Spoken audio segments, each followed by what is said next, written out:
works. So I'd like to have Elon Musk please say a few words. Thank you, Elon. Thank you, Mr. President. Well, I actually just call myself a humble tech support here because this is actually, as crazy as it sounds, that is almost a literal description of the work that the DOGE team is doing, is helping fix the government computer systems. Many of these systems are extremely old. They don't communicate. There are a lot of mistakes in the systems. The software doesn't work. The overall goal here with the DOGE team is to help address the enormous deficit. We simply cannot sustain as a country $2 trillion deficits. The interest rates, just the interest on the national debt now exceeds the Defense Department's spending.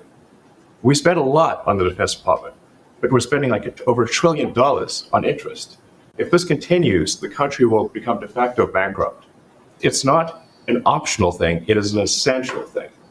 That's the reason I'm here. If we don't do this, America will go bankrupt. That's why it has to be done. And I'm confident at this point, we can actually find $1 trillion in savings. That would be roughly 15% of the $7 trillion budget. And obviously that can only be done with the support of everyone in this room. I'd like to thank everyone for your support. Thank you very much. This can only be done with your support. So it's really, DOGE is a support function for the president and for the agencies and departments to help achieve those savings and to effectively find 15% in reduction in fraud and waste. And we bring the receipts. So people say like, well, is this real? Just go to doge.gov. We line item by line item, we specify each item. We will make mistakes. We won't be perfect. But when we make a mistake, we'll fix it very quickly. So for example, with USAID, one of the things we accidentally canceled very briefly was Ebola prevention. I think we all want Ebola prevention. So we restored the Ebola prevention immediately, and there was no interruption. But we do need to move quickly if we're to achieve a $1 trillion deficit reduction in financial year 2026. It requires saving $4 billion per day, every day, from now through the end of September. But we can do it, and we will do it. Thank you. Would you have any questions of Elon while we're on the subject of those? Because we'll finish off with that. And if you would have any questions, please ask. You could ask me or Elon. Go ahead, please. Thank you, Mr. President. Thank you, Mr. Musk. I just wanted to ask you that President Trump put out a Truth Social today saying that everybody in the cabinet was happy with you. I just wondered if you had heard otherwise, and if you had heard anything about members of the cabinet who weren't happy with the way things were going. And if so, what are you doing to address those any dissatisfaction? And let the cabinet speak just for a second. Yeah, exactly. Is anybody unhappy with Elon? If you are, well, throw him out of here. I have a lot of respect for Elon and that he's doing this, and some disagree a little bit, but I will tell you, for the most part, I think everyone's not only happy, they're thrilled. President Trump has put together, I think, the best cabinet ever. This is an incredible group of people. I don't think that such a talented team has actually ever been assembled. I think it's literally the best cabinet that the country has ever had, and I think the company should be incredibly appreciative of the people in this room. Yeah. Mr. President, thank you, Mr. Musk. Are there about half of the government employees so far appear to have responded to your request for what they've been doing over the past week?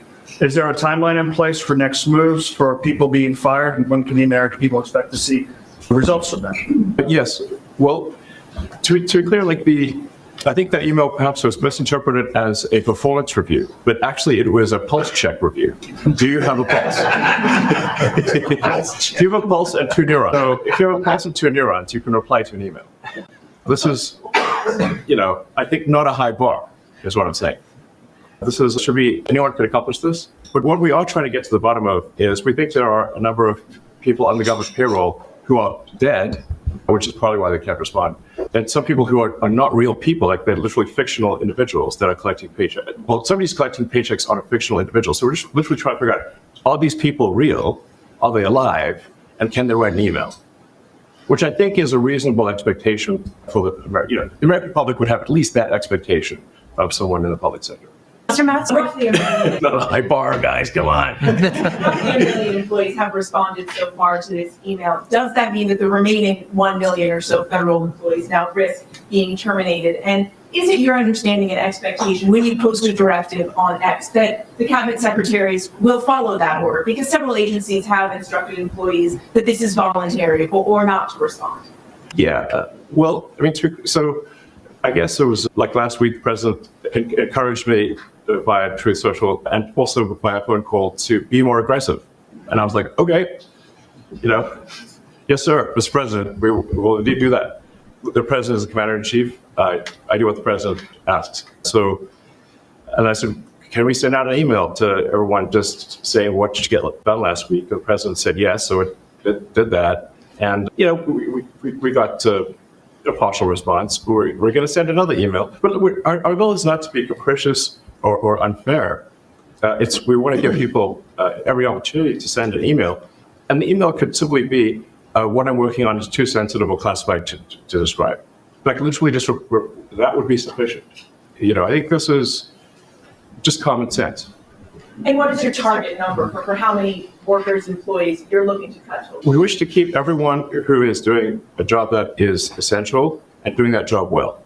But if the job is not essential or they're not doing the job well, they obviously should not be on the public payroll.